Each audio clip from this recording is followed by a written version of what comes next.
Well, I want to thank Steve, who is not a scientist. He's an ordinary citizen, but is intelligent enough to be deeply concerned about all issues facing life on this planet. And I really respect and admire you, Steve, for bringing this conference together. And I hope, like you, that someone out in the audience really grabs this, you know, maybe a millionaire or a billionaire or something, and decides to spend their money, his or hers, to save the creation. So, I've got 3 things to address today: nuclear war, nuclear power, which I actually did the other day. Hands up those who are here for that lecture. Not all of you. And global warming, which we kind of did last night. So I'll start the lecture by saying this. As a physician, I'm trained to assess a patient, taking a detailed medical history, then conducting a careful physical examination, which most doctors don't do today. They write on their computers, but they don't undress you and fully examine you, which you must do because you're going to miss things if you don't properly examine a patient. This is followed by a series of laboratory tests which guide me to a diagnosis. Appropriate treatment follows after the illness is diagnosed and the cause is defined. It is imperative that the main disease is attended to and the assessor not be distracted by peripheral issues or unrelated complaints. And this applies to the planet. I look at the world and its ongoing pathology from a similar perspective. There are many serious issues facing the world at the moment, but it's necessary to triage the most serious threats, those who are very survival. And triage comes from war, like I'm sure you've all watched MASH. When patients come in, you have to triage. This one's hopeless and is actually dying. This one is very serious, but we can probably fix this one, and this one's probably going to be okay. It is easy to be diverted or distracted by lesser threats, like worrying about what sort of food you're eating. This must be avoided. As a physician, I see the ever-present threat of nuclear war as an ongoing existential risk that threatens almost all planetary life with extinction. The situation is even more acute because most people and politicians become inured to or are unaware of the existential nature of this threat. This is a dangerous form of psychic numbing. The truth is that Russia and the US possess 94% of the 16,400 nuclear weapons or hydrogen bombs in the global nuclear arsenal today. The US maintains its first strike winnable nuclear war policy, which I'll describe in a while, and both countries have raised their nuclear arsenals to a higher state of alert because of the trouble in the Ukraine. And you probably are not following this, but it's extremely serious. Furthermore, it has just been announced that the administration, Obama, has plans to replace every nuclear warhead and their delivery system via ship, submarine, missile and plane at a cost of $1 trillion over the next 30 years, and that's your money. And recently, Stephen Hawking and his colleagues have been postulating that there's a real possibility that computers could launch a nuclear war with no human input within the next 10 years. Artificial intelligence. So I held a symposium on this subject at the New York Academy of Medicine on February the 28th, March the 1st, and I postulated these questions. 1, what are the human and technological factors that could precipitate a nuclear war between Russia and the US?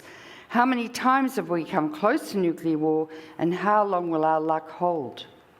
2, what are the ongoing technological and financial developments relevant to the nuclear weapons arsenals of the US and Russia? 3, what problems are associated with lateral proliferation? That means other countries getting bombs, like Saudi Arabia has just announced it will, and incidentally, Saudi Arabia is funding ISIS. What problems are associated with lateral proliferation of nuclear weapons via strenuous corporate marketing of nuclear technology? 4, what are the medical and environmental consequences of either a small or large nuclear war? 5, what are the underlying philosophical, political and ideological dynamics that have brought life on Earth to the brink of extinction? 6, how can we assess the situation from an anthropological perspective? 7, what is the pathology within the present political situation that could lead us to extinction? And 8, how can this nuclear pathology be cured? So I assembled a raft of absolutely wonderful people, speakers, who addressed this issue. We sent out press notices to the whole press. The New York Times did not cover it, neither did the mainstream media. So they're practicing psychic numbing too, and somehow we have to wake them up. So I guess I'll start. Well, I talked about this last night in my talk. Hands up here, those who were here last night? No. Okay, so I'll go through it again. Well, I first came to America in 1966 with 3 babies under 3. And I got a job part-time at Harvard Medical School, where I worked with Harry Schwachman, a pioneer in cystic fibrosis, at the Cystic Fibrosis Clinic. And it was an amazing thing to work at Harvard Medical School. Some of the very best paediatricians in the world worked there, and there was a sort of a humility amongst the most senior doctors who were always looking for knowledge and honesty. So I worked there for 3 years, and I won't go into the whole thing, but during those 3 years, 66 to 69, I saw a democracy in action. It was a civil rights movement. Martin Luther King was shot. It was the anti-Vietnam War movement, huge. Bobby Kennedy was shot. I got up one really hot, humid morning, turned on the television, and there was Bobby lying on the floor bleeding to death from his head. And Nixon was elected, clearly a paranoid man. And I saw a democracy really in action, and it was a wonderful, wonderful feeling. I went back to Australia, which is kind of half asleep. Everyone's frightfully nice, and they're all they're like the Canadians, very polite and the like.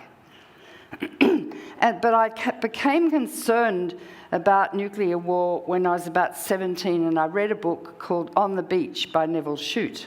I don't know if any of you have seen the film by Stanley Kramer, but it was about a nuclear war that occurred by accident in the Northern Hemisphere, and everyone died. And some Americans came down in a submarine to Australia. And gradually, the fallout started to move south. And it was apparent that in Melbourne, which is where I lived and the book was set, that we were doomed. Because as the radiation came down, we would develop acute radiation illness. And that is manifest by the most actively dividing cells of the body dying. So your hair falls out, you get terrible ulcers in your GI tract and vomiting and bloody diarrhea, and you die of bleeding because the platelets which form clotting are killed in the bone marrow. And it was just an ordinary story of ordinary people dealing with the fact that their babies are going to die. And eventually the government dispensed cyanide capsules so that people could kill their babies like that rather than dying of these horrific symptoms. And that was all acted out by some wonderful actors in the film, but also in the book. And at the end of the film, there was St. George was slaying the dragon outside the Melbourne Public Library. I was there the other day. A blind was gently flapping in the breeze. Bits of paper were flying down in the wind. The trams were sitting there. And that was the end of life on Earth, or human beings. I was 17 or 16, an innocent teenager looking forward to falling in love, smelling the orange blossom, doing all the lovely things that you do when you're young. And that put a blight on my life, and I really never recovered. And being of curious disposition, I read everything I could find then about nuclear weapons. And then I went to medical school age 17 and I learned about radiation, and there was a man called Muller who irradiated Drosophila fruit flies. And because they reproduce very fast, you can watch the genetic mutations that radiation causes and follow them generation to generation, like a crooked wing or abnormal eyes or that sort of thing. Whereas with us, you can't follow it because our generations are long-lived. And at the time, Russia and America were blowing up bombs in the atmosphere. And I couldn't understand what these men were doing because they knew what radiation meant. Madame Curie had died of cancer, her daughter had died of leukemia. We knew what radiation meant. The old radiologists used to put their hands underneath the beam of the X-ray to see if it was accurate. Many of them died of cancer. My ex-husband was a radiologist. He was careful. He used to wear a lead apron, but he developed cancer. His colleague developed cancer. So we knew then what radiation does. And yet these really wicked men were exposing millions and billions of people in the Northern Hemisphere to radiation. And what you need to know is there is an increase in cancer. We all know that. The National Cancer Institute estimated there were 114,000 extra cases of thyroid cancer from the fallout. These people are murderers. But it's not just thyroid cancer. Radiation, when you imbibe it, eat it, or get it into your lung, can cause every sort of cancer that we now know and have described. And so I became pretty cynical. When I was in America, I read the New York Times voraciously. I listened to NPR. I was there when Martin Luther King was killed. And there was a wonderful man on NPR in Boston, I can't remember his name, Louis Lyons, I think, and he was almost crying. And he said, "Why aren't we all out in the streets protesting?" It was an amazing period. I then came back to Harvard as I and my husband were both offered jobs at Harvard on the faculty where I worked.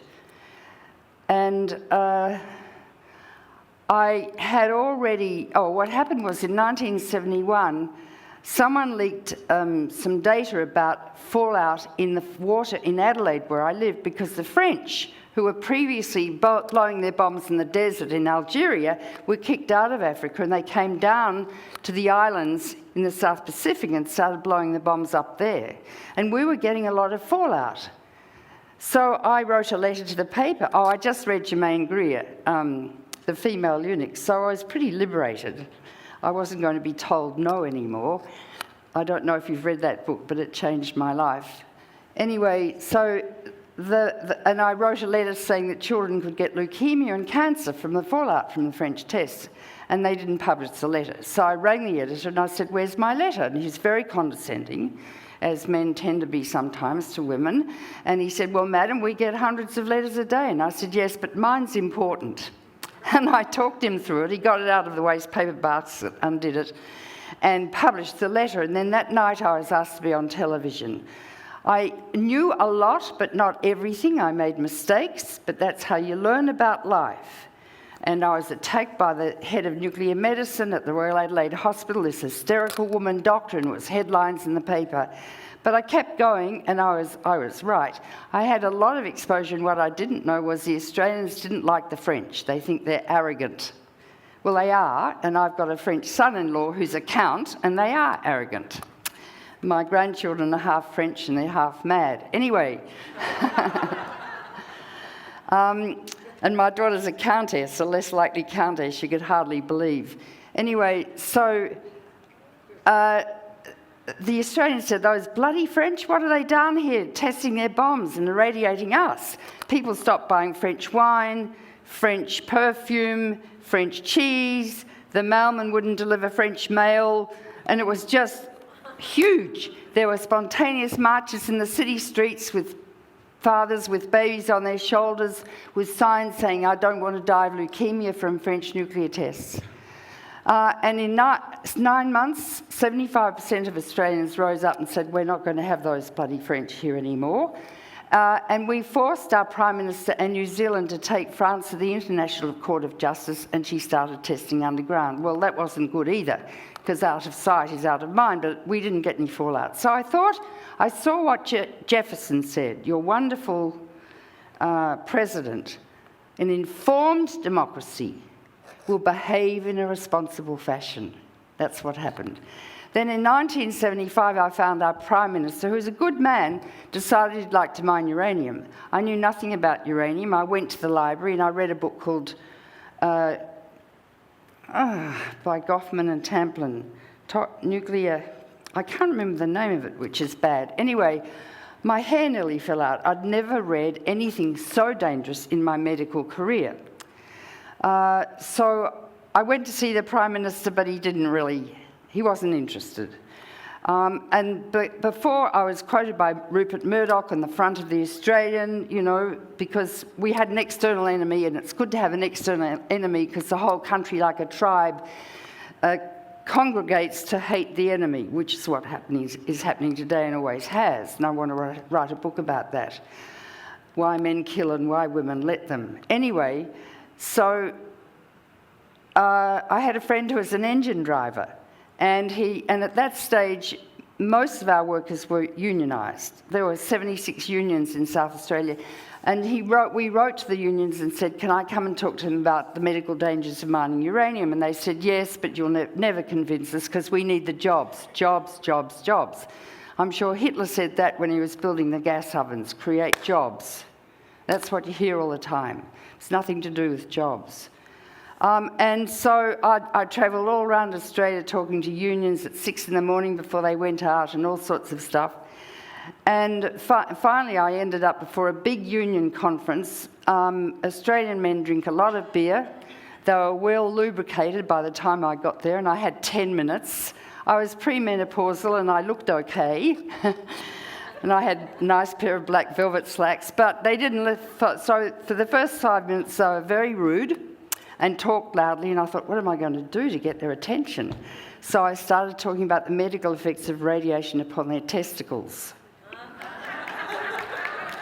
And if there's one pair of organs that Australian men really care about, it's their testicles. You could have heard a pin drop. They listened in rapt silence for the next 5 minutes. I got through the whole thing and they said, oh, we don't want our kids growing up in a world like that. They sent a telegram to the Prime Minister. The next thing, a man was asked to shunt a truck of yellow cape uranium in Queensland. He refused, and the whole Australian Railways Union went out on strike, and no one could get to work for 24 hours. And so it hit the headlines. So there are always ways, asymmetrical ways, to mobilise a nation. And once again, it was education that did it, of the unions. No, and their testicles were important because, of course, in the sperm are the genes for future generations, like the Drosophila fruit fly, handing on genetic diseases. And my specialty is the most common fatal genetic disease of childhood, cystic fibrosis. 1 in 25 Caucasians carry the gene. There would be some carriers here. In fact, we all carry several hundred genes for disease. And the more radiation we're exposed to, the more genetic abnormalities will appear. There are over 2,600 genetic diseases now described: diabetes, cystic fibrosis, haemophilia, dwarfism. And guess what? A few years ago, my oldest beloved son was diagnosed with hemochromatosis.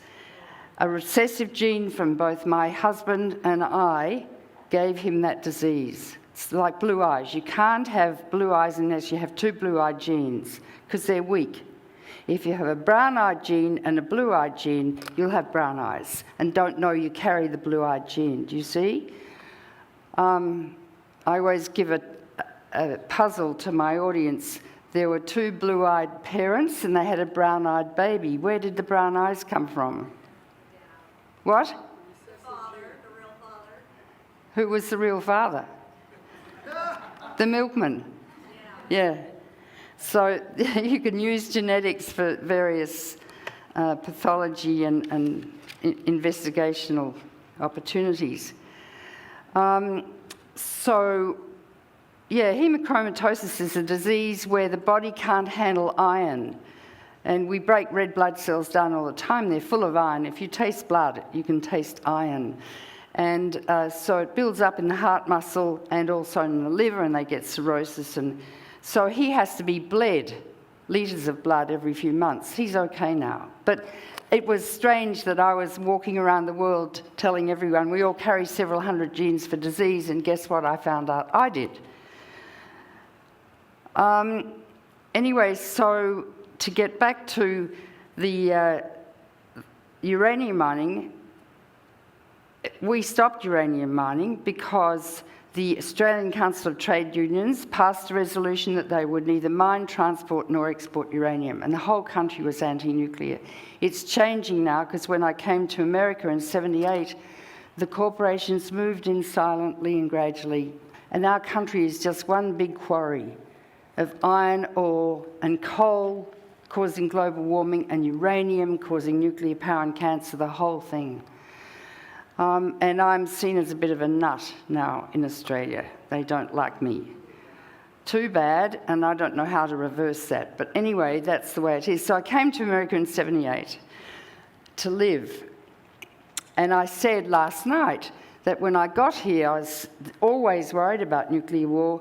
Most Americans I spoke to said it's better to be dead than red. And you can remember those awful anti-communist days with McCarthy, and, you know, you're a communist, this horrible stuff which the corporations used actually to destroy the unions after the end of the First World War, and I've written all about that in one of my books. And I said, what, you'd rather be killed in a nuclear war? Yes, we don't want to be communist. And I thought, these people are really psychotic. So, and also I was invited by the editor of the New England Journal, Arnold Relman, to write an article about the medical consequences of nuclear power, and I spent an hour, a year researching that in the Countway Library at Harvard, and I wrote the article. It was rejected by peer review because they said, well, you didn't say anything good about nuclear power, and I said, well, there's nothing good medically about nuclear power. It's like making electricity by generating poliovirus, you know. It's very, very dangerous. Got rejected, I got a bit depressed. But anyway, I learnt a lot. And it happened that I just started Physicians for Social Responsibility, and I put an ad in the New England Journal of Medicine about the medical dangers of nuclear power, and it came out the day after 3 Mile Island melted down. And we got 500 new members just like that, and we were operating out of a broom cupboard in an office in Harvard Square. So we were off and running, and Warren Buffett sent us money. I mean, we were really starting to move. And it was quite wonderful. And we held our first symposium at Harvard with the men from the Manhattan Project who made the bombs, George Kistiakowsky, Jerry Wiesner, who was Jack Kennedy's science advisor. Jerry told me a story. He was in the Oval Office with Jack, and there were women outside, Women Strike for Peace, protesting the fallout from the tests. And he was standing at the Oval Office, and it was raining, and there were raindrops on the window, and he said, "You mean, Jerry, there's radiation in that rain?" And he said, "Yes, Mr. President." Jack gave some wonderful speeches about the concept of nuclear war and children getting leukemia and cancer. So I had these, and Philip Morrison, these men who made the bomb felt incredible guilt about Hiroshima and Nagasaki, where they vaporized and killed over 200,000 people. Thus, we entered the nuclear age, where for the first time we could vaporize our fellow human beings. And our first symposium, it was in Boston at Harvard, and all the journalists were there, and they said, what are doctors talking about this for? This is a political issue, nuclear war. And we said, no, it's medical. It will create the final epidemic of the human race. And so we started to get tremendous publicity. And I had an agent called Pat Kingsley who worked with Tom Cruise and Lily Tomlin and Sally Field, and she said, "I'll work for you for free." No one wanted a boring old Australian doctor in a tweed suit talking about nuclear war because it turns the audience off and they won't buy their hemorrhoid cream sort of stuff, or their missile erectors. Not missile erectors, I mean penile erectors, you know, that stuff. So, but if they had the film stars, that was the hook to hang me on. And often I'd do it, you know, on Phil Donahue or 60 Minutes or whatever. And Lily Tomlin, who's very smart, she would have covered the whole subject. So when I got on, she'd really talked about the whole thing. She's a lovely woman. And so we got a lot of publicity, and she put me in Lifetime, Vogue, you name it. And gradually, Mr. and Mrs. Joe Sixpack got to understand about nuclear war. And I knew that the women walking in the supermarkets with their trolleys, loading them up with Coke and all sorts of stuff for their kids, like the women out here today, they started to understand.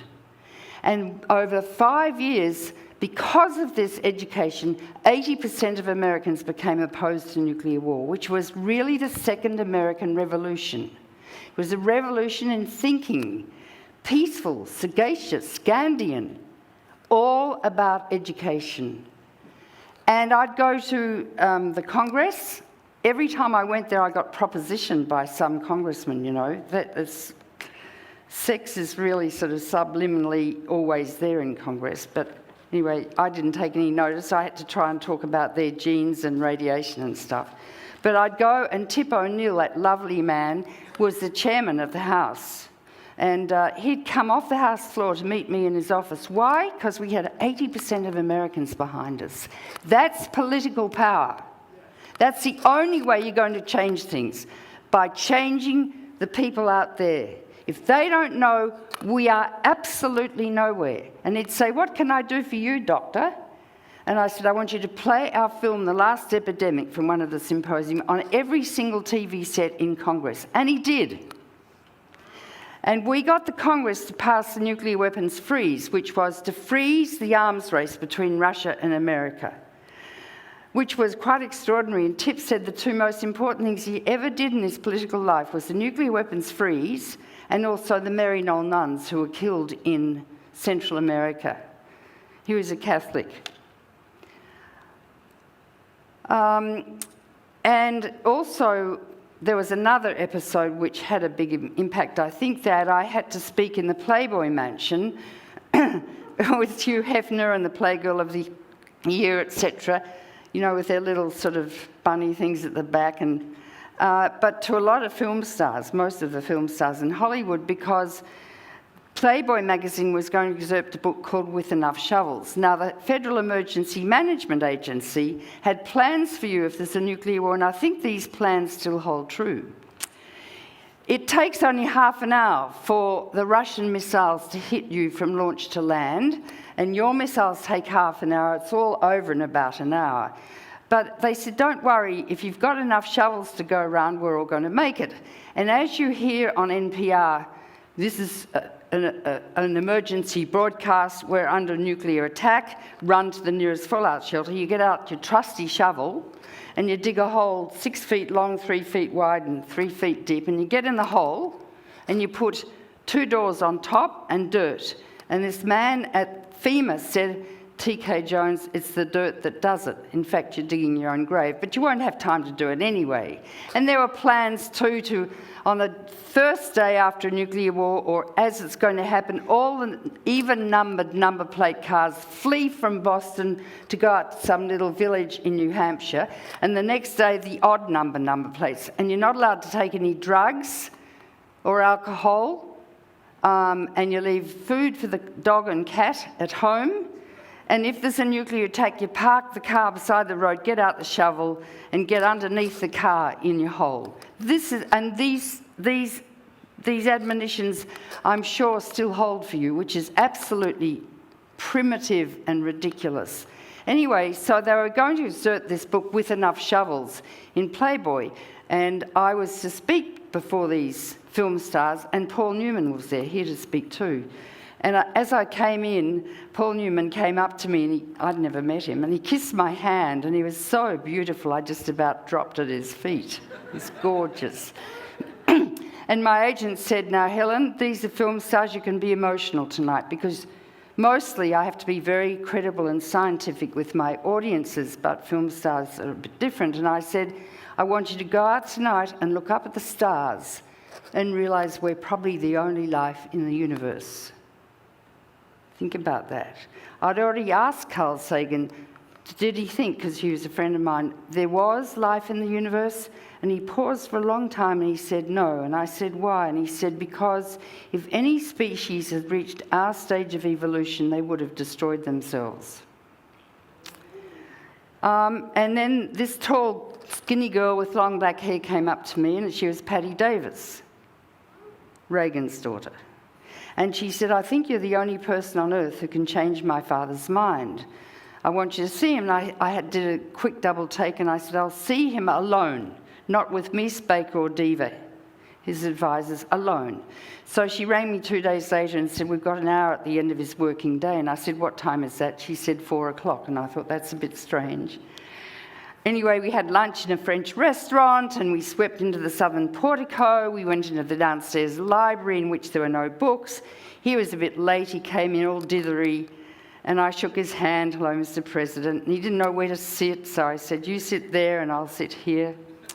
Patty was there, but she said nothing. And I said, "You probably don't know who I am, do you?" He said, "You're an Australian.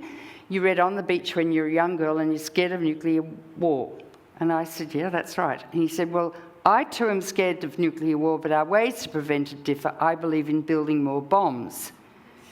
So we were off to a flying start. He spent more money than all past presidents combined on weapons, all weapons. I'd just written my book, Missile Envy, a la Freud, which is why I made a mistake earlier. I was just full of facts and figures. That's what my brain does. And everything he said was wrong. So I'd stop him and I'd correct him. And you know, when he used to get anxious, he'd get quite flushed. It's called a malar flush. And when he got anxious, I'd stop and I'd hold his hand and reassure him. So I quickly established a doctor-patient relationship with him. I was able to assess his IQ, which was about 100, which is very average when you include the Down syndromes and the like, and the very clever people. Wasn't very high. And I came out saying, I think he has impending Alzheimer's, which he did. So the diagnosis was accurate. I thought I'd made absolutely no difference to the man at all. But then shortly after that, he started to say nuclear war must never be fought and can never be won. He was a very belligerent man. Remember when he got a microphone, he didn't know it was still on, and said the missiles are about to fly or something, the bombs are about to start. But something happened. And because Gorbachev had seen us doctors on television in Moscow, he realised what nuclear war really means. And you know, these men talk about numbers and technologies till the cows come home, but they never get it in their gut what it really means, like On the Beach. Which is why I played that film at my last symposium, because you can stay in your neocortex up here in the left brain and never really get down to your soul and what it really feels like. So Gorbachev understood, and he was very intelligent. He and Reagan started to work together, and they met in Reykjavik at Iceland over a weekend. And they almost agreed, two mere men, to abolish nuclear weapons between Russia and America. These are the only countries that can destroy life on Earth. Don't worry about North Korea. Maybe she can blow up New York, so what? We're talking about life on the planet. But Reagan was stuck on Star Wars. He imagined it as this sort of yellow plastic dome with the missiles going boink, boink, boink, boink, and not hitting America. And Gorbachev was obstinate. He knew it wouldn't work. He should have said to Reagan, okay, have your Star Wars, your missile defence, but let's abolish nuclear weapons. So the opportunity was lost. We did all that work. We had 1 million people in Central Park, black lesbians from Harlem, you know, Southern Baptists, Mormons. I met the head of the Mormon church, he was 96. They wanted to put MX missiles, each missile with 10 hydrogen bombs on it, on trains going along train lines in Utah. So I met with the old man, and because I told him what it meant, the Mormon church banned MX missiles in Utah. I mean, it was an amazing time. Then George I was elected, and he actually removed unilaterally some weapons from Europe to help Gorbachev, because he had to get all the weapons back from Ukraine and all the stans back to Moscow so those little new countries wouldn't launch a nuclear war. That was good. And then we got Clinton, who's got no backbone. We handed to Clinton on a silver platter 80% of Americans who wanted to get rid of nuclear weapons. And He did nothing about it. He could have written out a proposal, got into Air Force One, flown to see Boris Yeltsin, who is a hardened alcoholic, totally compliant, and said, Boris, sign here, we're going to abolish nuclear weapons, and he didn't. I resent Clinton enormously. If there's a nuclear war tonight, it's Clinton's legacy. Since that time, the corporations who make weapons, Lockheed Martin, Raytheon, Northrop Grumman, Boeing, who makes aeroplanes, but they're big into nuclear weapons. They're also arming space to fight nuclear war from space. They were worried because they had no reason to sell their weapons anymore. So now I'm going to get into NATO and the Ukraine and what they've done. So the weapons are still there on high alert, and America's policy still is to fight and win a nuclear war. You've got over 1,000 H-bombs on hair trigger alert. What does that mean? Well, there are two men in the missile silos. If you fly over South Dakota, you can look down and you can see these circles connected by roads. Actually, a bit like this carpet, only the circles are much more stretched out. So there are two men in the missile silos, aged 18 to 21. Yes, sir, no, sir, press the button, sir. Very much trained. Sitting there all day waiting to blow up the planet. They get really bored, they take drugs, they go to sleep down in their missile silos, they have floppy disks, they don't have proper computers, and often their telephones don't work. Many of them have been discharged recently, the officers, because they have been taking drugs or they've been cheating on their exams and the like, because they're fallible human beings. We're all fallible. We don't know what's going on in the Russian missile silos, but it's probably even worse there. Both countries had satellites which detect if one country's launched their missile, and then they can launch their missiles as the other missiles are coming over. But in fact, Russian satellites don't work anymore. They're dilapidated, degraded. All they've got is an over-horizon radar which detects missiles coming just before they land.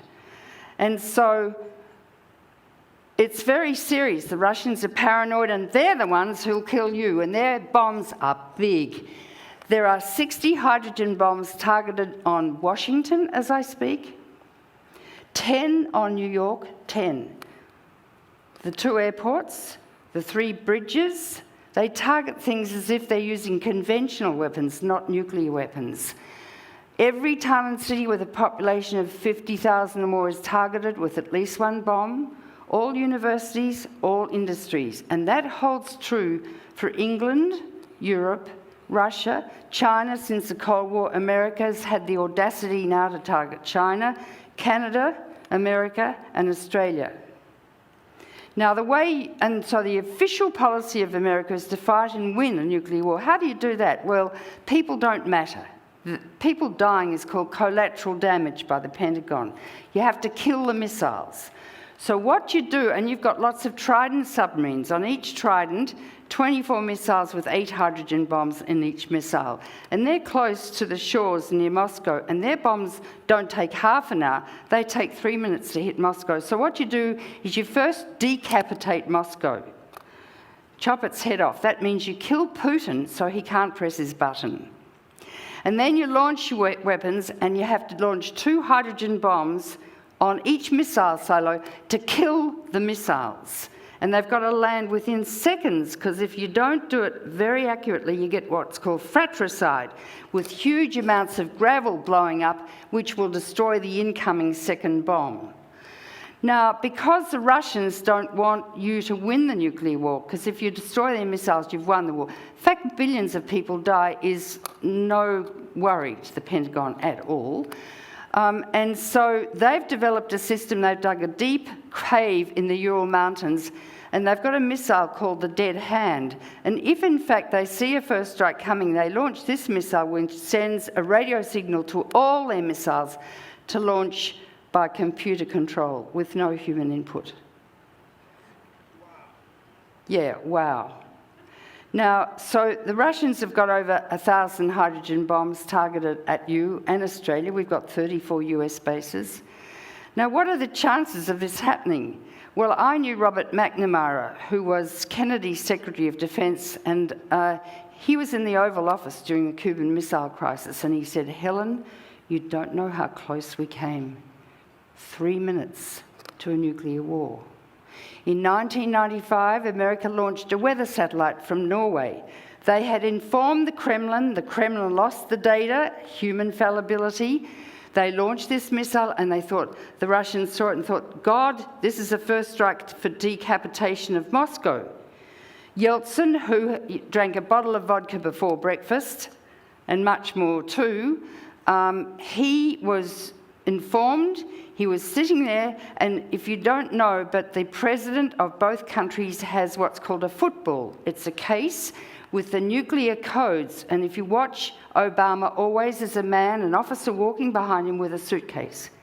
When Obama met with the Pope, underneath the table as he was talking to the Pope was a suitcase with the codes to start a nuclear war.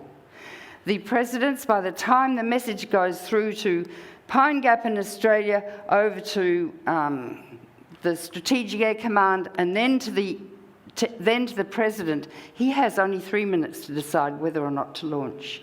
And so there's Yeltsin sitting there with his officers standing over his shoulder saying, "Mr. President, press the button." 3 seconds before that 3 minutes elapsed, the missile veered off course. That's how we're still here. That is not just one example. These things occur several times a year. And then they lose nuclear weapons or they fall out of planes. 2 fell out on North Carolina and didn't explode, but of the 5 safety catches, 4 went off and 1 remained, so North Carolina wasn't blown up. That's called broken arrows if there are accidents with nuclear weapons.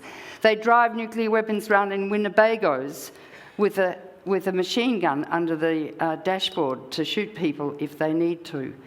You can't imagine what's going on in this world. Now, because the weapons companies, which take all your tax dollars, 65 cents of every discretionary tax dollar goes to the military-industrial complex, they steal your money. They're socialised. This is a socialist system for nuclear power and nuclear weapons, but not for medicine. So Lockheed Martin was very upset about the end of the Cold War, and when Gorbachev agreed with Reagan or George I that they would end the Cold War, the Berlin Wall came down, that America would not enlarge NATO in all these newly liberated little countries like Latvia, Lithuania, Czechoslovakia, who were liberated from the ex-Soviet Union. So there's a man called Norman Augustine who kind of ran the Pentagon. I've written all about this, who was the head of Lockheed Martin. He went to the little countries and he said, "Do you want to become a democracy?" This is so rubbishy. Democracy? Join NATO, but to join NATO they had to spend $3 billion on weapons so that they could sell their weapons. So what they've done is violate the pledge that was agreed to Gorbachev, and they've enlarged the NATO countries, which is America, right up to the border of Russia.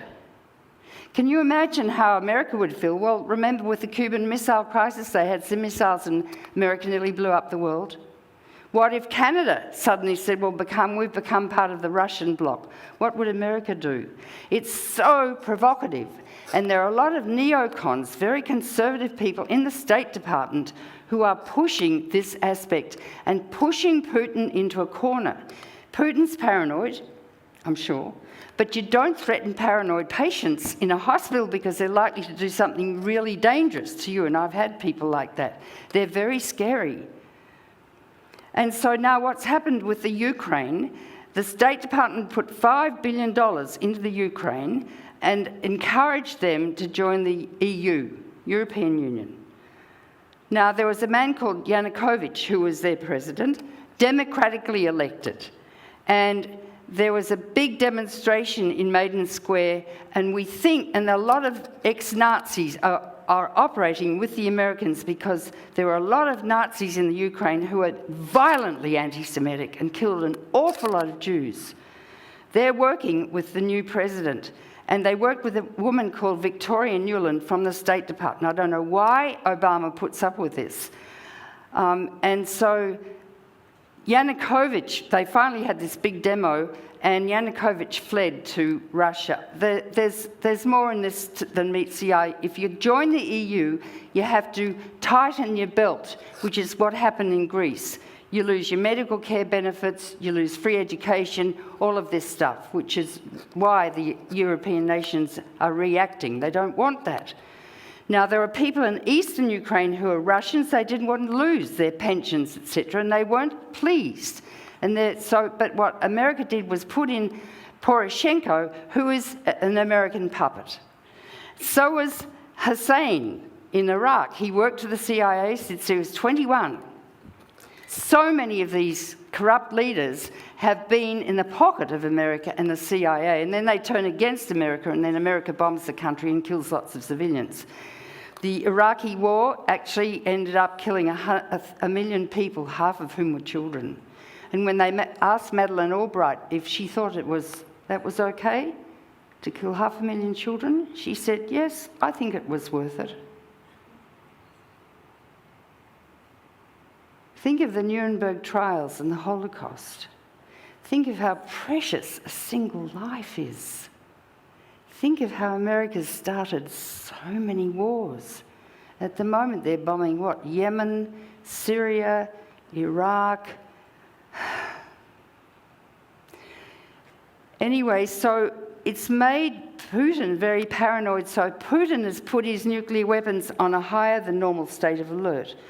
During 9/11, because no one knew what was happening, George Bush was in the sky flying home. He'd just been reading My Pet Goat to the children in Florida. Cheney was in the basement of the White House with Rumsfeld. They put the weapons on the highest state of alert from DEFCON 5, 4, 3, 2, and that's just before launch. It was on the website, and it was taken down a couple of days later. So in a time of heightened international tension and anxiety where no one knows what's happening, the weapons automatically go on a high state of alert. Now, America and Russia have been conducting nuclear war games right next to the borders of each country. It's in the New York Times, but hardly visible. It's not on Fox television. No one knows it's going on. And by human fallibility, high anxiety, someone getting a cerebral tumour and pressing a button at the wrong time, people taking drugs, we can blow ourselves up. Now, let me explain, where are we? We're in Florida, in Orlando. You'll have quite a few bombs targeted on you. Let me explain what would happen. You know, sometimes you're listening to NPR and you hear, ooh, we are just testing the emergency broadcasting system. This time you'd hear, ooh, you are under nuclear attack, run to the nearest fallout shelter. You have only about 5 minutes to get there by the time the attack's notified, etc. The missile will come in, or the bombs, at 20 times the speed of sound. You won't even hear them. They'll explode here with 6 times the heat inside the centre of the sun. And this is ground zero. It will dig a hole 3/4 of a mile wide and 800 feet deep, turning us, the buildings, and the earth below to radioactive fallout shut up in the mushroom cloud. 5 miles in all directions, everyone's vaporized. A little boy in Hiroshima was reaching up to catch a red dragonfly against the blue of the sky on his hand, and there was a blinding flash, and he disappeared. And if you go to the Hiroshima Museum, there's his shadow on the pavement. 20 miles from here in all directions, everyone will be lethally burnt, lying in what remains of the buildings and what remains of the streets. The White House has been stockpiling huge quantities of morphia just in case there's a nuclear war. But we don't know where it is. We'll be dead and injured too. There'll be no syringes, no doctors. People will be sucked out of buildings by winds of 500 miles an hour, turning into missiles travelling at 100 miles an hour. Windows popcorn, shards of glass decapitating people. And then the whole area will be engulfed in a huge firestorm of 3,000 square miles. Even in winter in Boston, everything will burn. And as these fires burn, huge amounts of black radioactive smoke are shot up into the stratosphere all over the country, and the fires will coalesce right across America, east to west, north to south, and the whole country will burn. And as these cities burn all over the world, the black smoke will rise into the stratosphere. Incidentally, the ozone will be destroyed. So if you do survive in a shelter and you go out, you'll be instantly blinded by the ultraviolet light. It gets sunburn, 3rd-degree sunburn in 3 minutes. This cloud covers the earth with so thick it blocks out the sun for up to 10 years, creating a short ice age, and everything and everyone will freeze to death in the dark. If you do survive in a full-out shelter, there'll be no food, although they say they should send the old people like me out to gather any food because we won't live long enough to get our cancers. There'll be millions of corpses. And as they decay, the bacteria and viruses multiply and mutate to become more lethal, like polio and the plague and the like. I can go on, but you can imagine what devastation it would be. We are close to that. We are like lemmings walking blindly towards the cliff of nuclear annihilation, worrying about things that don't matter. If you put rats in a cage and threaten them with a lethal situation, they go away and do something totally irrelevant to that which threatens them, displacement activity. Or into manic denial, clothes, food. Let's not think about what really happens. And the media is not teaching us the truth. At least in the 80s, 80% of Americans really knew. Now they don't, and it's more dangerous now because the Cold War's over, but the hot war's on again. And for the first time since the Cold War ended, Russia and America are confronting each other militarily. They are the only countries that can destroy life on Earth. Whereas there's Pakistan and India, each with 200 hydrogen bombs, and they're very volatile. They're always fighting at the border, and you never know what they might. If they have a nuclear war, we'll get what is called nuclear autumn. There will be a hell of a lot of smoke in the Northern Hemisphere, and crops will fail and billions will die. So what's the solution? Well, it's very interesting because the United Nations has just held a conference on the Non-Proliferation Treaty. The nuclear nations signed the Non-Proliferation Treaty. Who are they? France, arrogant. Britain, extremely arrogant. America, very arrogant. Russia and China. And they signed the Non-Proliferation Treaty saying that they promised that they would get rid of nuclear weapons soon, Article 6. They've done exactly the opposite. You know, America's going to spend $1 trillion in the next 30 years building up its weapons. Why? Because Senator Kyle, that evil little man, said to Obama, I'll let you get SALT 2 passed, START 2 passed in the Senate, if you spend $1 trillion on building nuclear weapons. Why Obama went for that, God only knows. So we've got a very hawkish Senate now. We've got John McCain, Senator, the Armed Services Committee chairman. He's never seen a war he didn't want to get into. These men are like little boys in a sandbox. You know, mine's bigger than yours. And they still think they can kill. If we keep killing each other, these weapons will be used. Which is why I'm going to write a book called Why Men Kill and Why Women Let Them. What is it about us that we kill each other? They don't count civilian casualties in Iraq. They only count American soldiers getting killed. They don't, and your poor soldiers come back, little boys who are recruited to the army, seeing pigs snouting around in bodies of dead babies. No wonder they never recover. Never recover. I've spent my life trying to save lives My whole life. I can't imagine killing anyone. I'll be killed if someone wants to kill me, but I'm not going to kill anyone. And if we don't stop this crazy sort of glorification of war, you know, you get on a plane and they say military people get on now, but when they come back, they've got traumatic syndrome and they don't get paid enough and they don't get their medical care adequately. What is this glorification of war? Why has Napoleon got a tomb in Paris when he killed thousands of people? He was a psychopath. Alexander the Great, George Bush.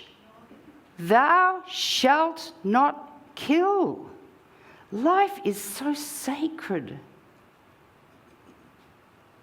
And yet this whole country is geared to killing now. All your money goes to killing. These corporations have to be closed down. And what's the solution? Well, 106 countries at the United Nations unanimously passed a resolution to abolish nuclear weapons. The only countries majorly who fought it are the 6 nuclear nations. How dare they? They see these weapons as some sort of power. I don't know what it is in their midbrain, you know? It's interesting, in the midbrain of men, the 2 impulses which produce, what's that incredible hormone that's like morphine that, you know, when you have an orgasm, you know that lovely feeling you get? Oh, no, it's not oxytocin, no. What? No, I can't think, sorry. But anyway, so no, it's not adrenaline. Orgasm, that's, when you have an orgasm, it's not adrenaline. It's that gorgeous feeling, you know, you just... Well, violence does the same thing. And those 2 impulses are situated very closely in the midbrain of men. And violence is associated with sex. You know, why do they play porno films to pilots who are about to take off from planes and drop bombs? I've met some soldiers who say they ejaculate as they go into battle. It's very interesting, and I want to examine this from a physiological, functional point of view. And the women, you know, we're 52% of the population, and we have no power. Look at Congress, all men with ties. Ties are a symbol of you know what, I think.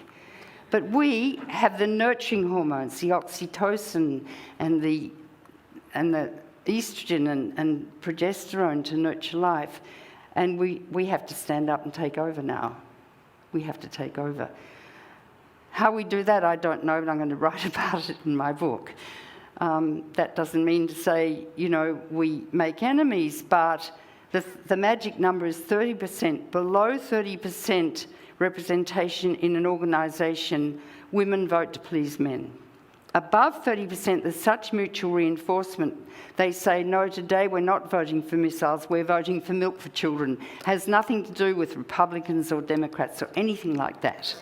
It's what we know to be right. So the solution is we have to mobilise again, as we did in the 80s. We have to have another revolution. We have to get on the media somehow. And I don't know, I mean, Greenpeace always gets on the media. I got on the media by making friends with an engine driver. I got on the media by writing a letter to the paper. I got on the media by having an article in the New England Journal of Medicine. I mean, there are lots and lots of ways we can get on the media. But I say to you, and I'm sure there are grandparents here, I've got 7 grandchildren and children, you know, if you really, and how much do you love your own life? How precious is it? How amazing that your sperm, out of the millions that your father ejaculated that night, each different, reached your egg. How sacred is your life? And if you understand how precious life is and where we are on the brink of extinction, you look in the mirror every morning and you say, what am I going to do today to save the world? And that's the only way you'll be able to look in the eyes of your grandchildren and children and all these dear little babies around here everywhere and say, I'm going to make sure you have a future. I won't go into nuclear power because I did that the other day. I won't go into global warming, but there's a solution to that too, and we'll be talking about that tonight. But I think the most important thing to address today is what I did address. So I'll probably end here, and if you have any questions, I'll take a few. Make them profound, related to what I've just said, otherwise we'll lose the feeling in the audience. Now, if you have nightmares, fine. It's like I've told you, you've got a terrible disease, and you'll go through the stages of grief, a la Kubler-Ross, shock and disbelief. Well, she said one thing wrong, I won't believe anything she said. Or I've got fillings in my teeth, you know. Then depression, go through the depression. Allow yourself to be depressed. Don't, take drugs, or don't make yourself feel happy. Feel the feelings. And then anger comes. And if anger is focused in a white-hot beam, suddenly you'll know what you have to do. No one's ever told me what to do. And often when I'm in my garden alone and really quiet, I suddenly know what I have to do. You'll be told. It will come to you. But allow yourself the grief, because that's how you grow psychologically and evolve into what you must do. And honour that. Honour your feelings. I think there are enough really caring people in this room and intelligent enough to really lead the movement. I came here, I was an alien and a young woman, and I actually led the movement against nuclear weapons in America. If I can do that, you're Americans. And I think that people came from all corners of the planet to this country to save the earth. Americans are kind, loving, caring people. They just need to know what's going on. Only if you change, only if this country changes, only if this country changes will we save the planet. Russia won't move unless you do. You'll have no power unless you change. See not the mote in the other person's eye. Look instead for the mote in your own eye. Listen to what this Pope is saying. He's starting to speak great truths as Jesus would have. Maybe I won't take questions. Maybe I'll end now, go away and digest and just stay with the feelings and take in what I said. I've written a lot of books. The best one to probably read is The New Nuclear Danger, George Bush's Military-Industrial Complex, and it's all about the corporations and George Bush and Cheney and Rumsfeld and the whole thing. So if you want to learn more, because education is key. The New Nuclear Danger, George Bush's Military-Industrial Complex. If you go to my own website, helencaldicott.com, all my books are there. Also, the conference I held this year called The Dynamics of Possible Nuclear Extinction, with colleagues of Hawking, etc. If you go to my, you might find it there, but my other website, helencaldicottfoundation.org, you'll find the live stream of that conference, which is fantastic. I had Chomsky and all sorts of really notable people. And also you'll find there the live stream of the Fukushima Symposium, the medical and ecological consequences of Fukushima. If you watch those two symposia, you'll really understand and learn, A, about nuclear war and that threat, and B, about nuclear power and that threat. That covers both. And then global warming, well, I wrote another book called If You Love This Planet about that. Okay, everyone, we've got a big job to do. And God, you feel great when you do the work, because the only way to be happy is not to look at your navel and try and make yourself happy. The only path to happiness is to serve.